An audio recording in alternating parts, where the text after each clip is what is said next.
Chicken pot pie is one of those staples in our household because it's just a wonderfully comforting dish. It contains all of the basic food groups and it makes it a very convenient meal to make. And the way I make it is super easy because it doesn't require a two crust type situation and you can really make it in just one pan, which is really convenient.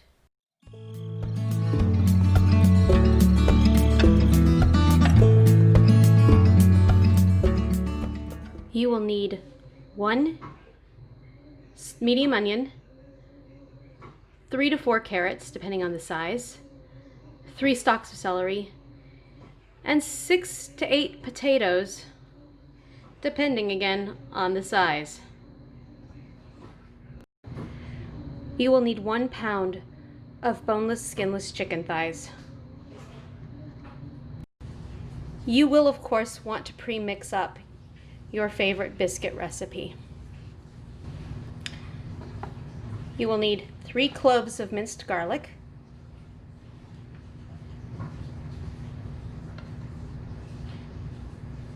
2 tablespoons of whole wheat flour,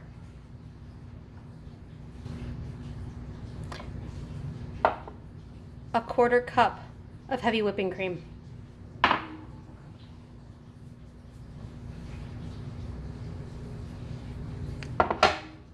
2 cups of chicken broth,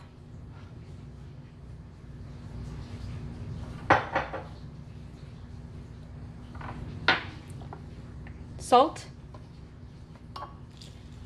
black pepper, parsley,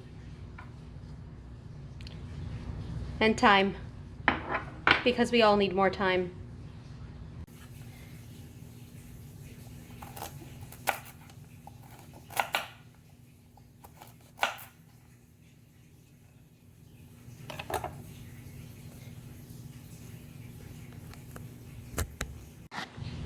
The carrots you're going to want to cut into little 1/2 inch to 3/8 of an inch coins. I know that sounds really particular. The more thick your carrot coins are, the longer it's going to take to cook. And my husband really doesn't like crunchy carrots in his pot pie, so I try to cut them a little thinner so that they get nice and tender.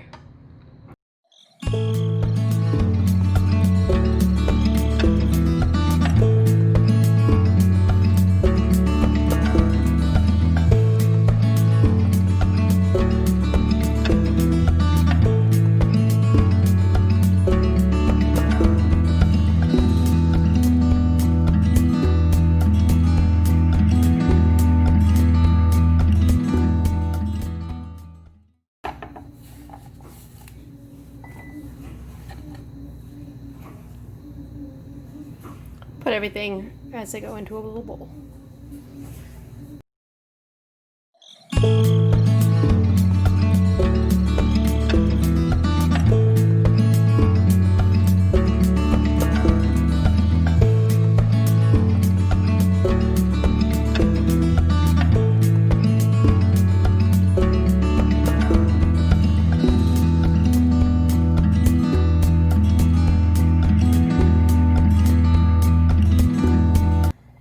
I have a trick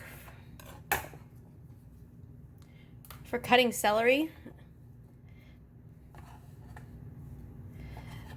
and it's, you cut it into like a little you can't see that, you cut it into little matchsticks like this, and then all of a sudden it's much easier to get kind of a finer, closer to a diced cut. It's not a super minced cut, but it's really quick and easy from dicing celery.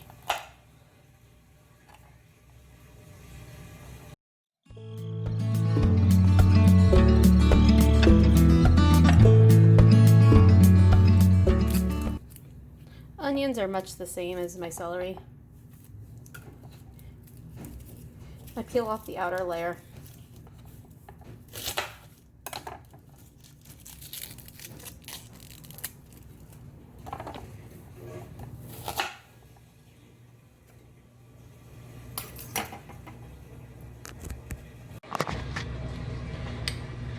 With onions, I follow much the same rule. I use the internal structure of the onion as my friend as opposed to my enemy.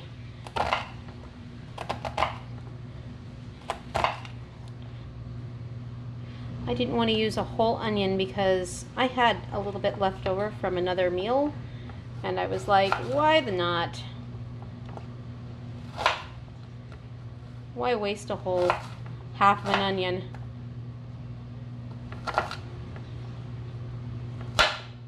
Ooh, that could have been bad.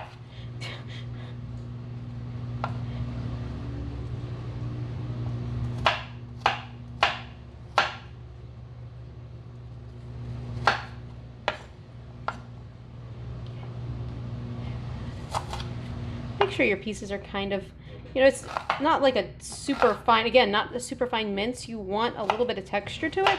So when you chop it up, it's kind of more of a rough cut than it is like, if I wanted something super, super fine and minced, I would put this in my food processor. So something like that.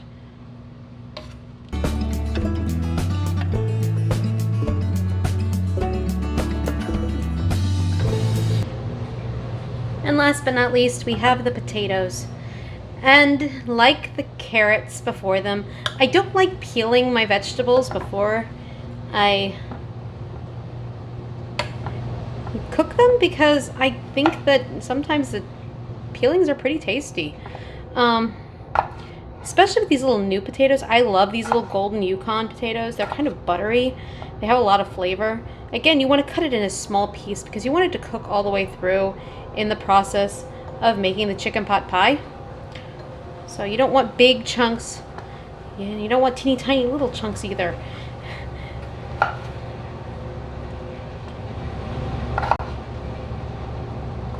So usually what I do is I cut an end off,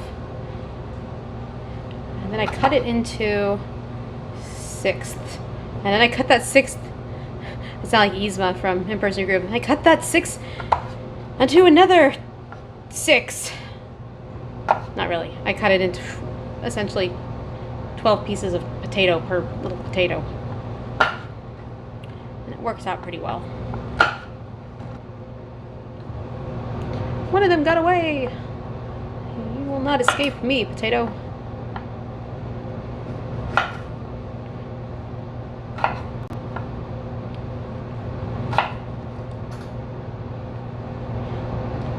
You just kind of like gauge them based on the other potato sizes. Some potatoes are bigger than others, and you will treat those potatoes accordingly.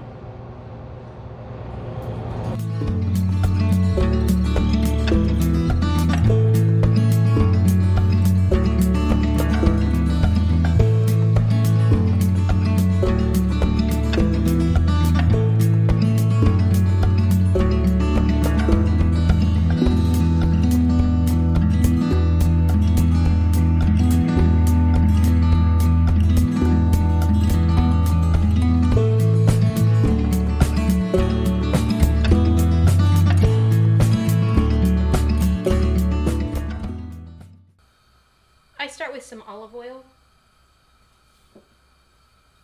in my skillet. My favorite type of frying pan is not your traditional cast iron. I really like enamelware cast iron. I think that it makes for a really great non-stick surface without any of the Teflon or other things that make non-stick typically not as appealing as it might be. And really, we're not frying the chicken all the way. We're just kind of searing it to get a nice little crispy shell on it, I guess. Skin.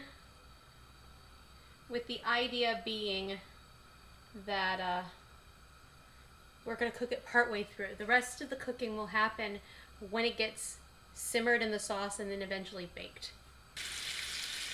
And again, you don't want to cook the whole chicken all the way through this time because it's going to finish cooking in the oven and we don't want it to get overcooked and tough. I really don't season the chicken breasts as they cook. There'll be enough seasoning in the gravy to really make for a flavorful meal.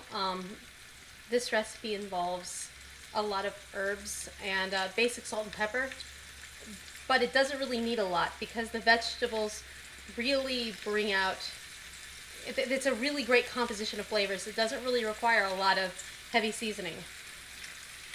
Once you kind of start getting a little bit of,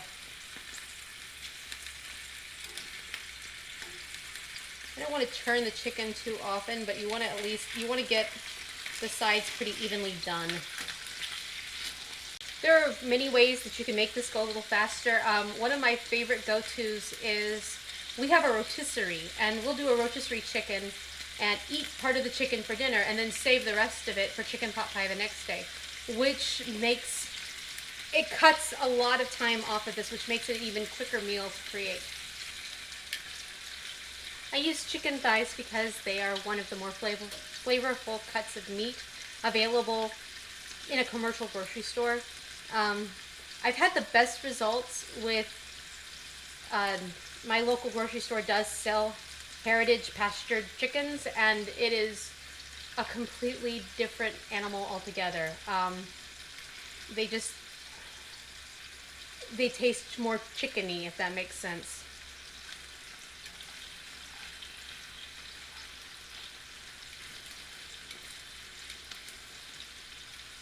But for now, this will do.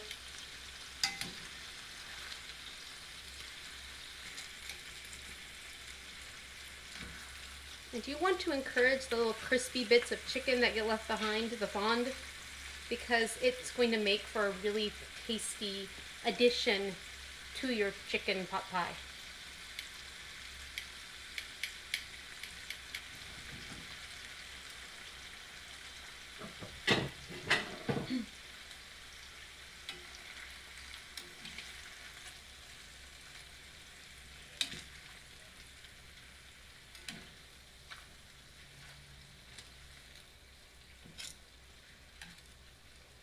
When the chicken looks pretty done on the outside, but not all the way done on the inside, that's when you want your chicken to come off the stove.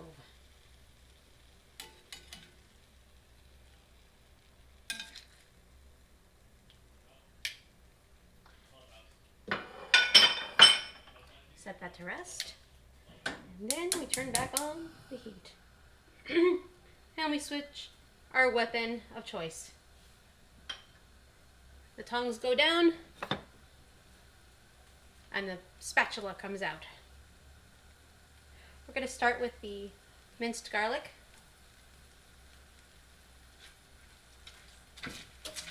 And kind of move everything around because those little crispy bits are going to get overly crispy, and we don't want that.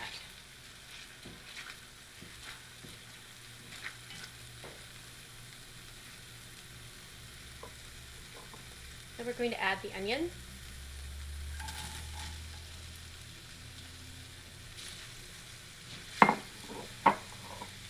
We're going to kind of let this cook until everything gets translucent and the onions start getting very aromatic after a while. That's when you know you've done a good job. When the onions start kind of wafting through your house. We want wafting onions.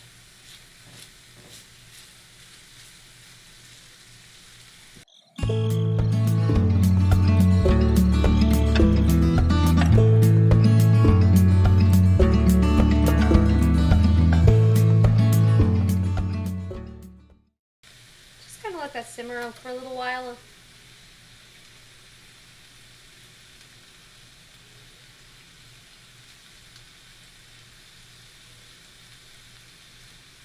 Then I added the carrots, and the carrots cooked for about 3 minutes until they started getting a little soft.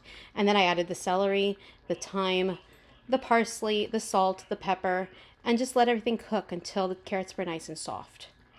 When the carrots were nice and soft, I added the potato chunks, and I sprinkled everything with the 2 tablespoons of the 2 tablespoons of flour, which is going to serve as a thickening agent for the gravy. And then I added the chicken broth.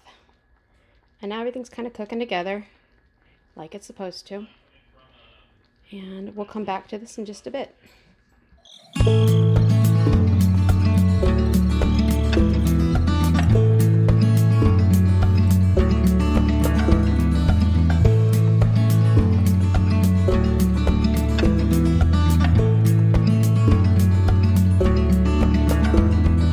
So now that this whole mixture has simmered together, you remove it from heat, and this is when you add the 1/4 cup of heavy whipping cream. And this is going to give it that creamy base that you expect from a chicken pot pie. It kind of just ties everything together.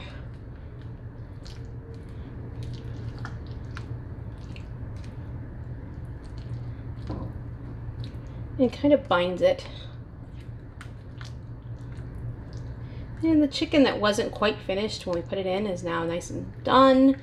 The potatoes are getting close to finished, and the carrots are looking quite tasty. This is when you do the most important part.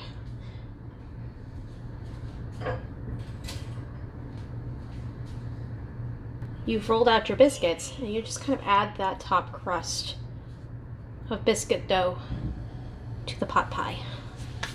And now that whole thing is going to go in the oven for about 25 minutes, or until the crust is nicely golden brown.